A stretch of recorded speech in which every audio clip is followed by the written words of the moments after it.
sikhona-ke la semanzimtoti bekuzovula office lesi-19 emanzimtoti i-office ezophathwa ubabugumbi. Sengithi nje angithathe nabo sisabahle ubona kahle ukuthi laba-ke bawasha amadola-ke yabo. Njani phela kodwa siyaphila njani futhi? Ngiyaphila.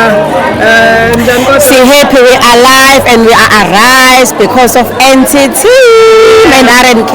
Yes, namhlanje kuthiwani manje kuthiwa Clock Kids njalo lezi zama-2K njalo namhlanje sithi nje ofisi elintsha amanzimtoti under umfundisi wethu uGumbi ubaba wabantu ubaba wesizwe sithi nje Clock Kids RNK kuzobonakala emanzimtoti.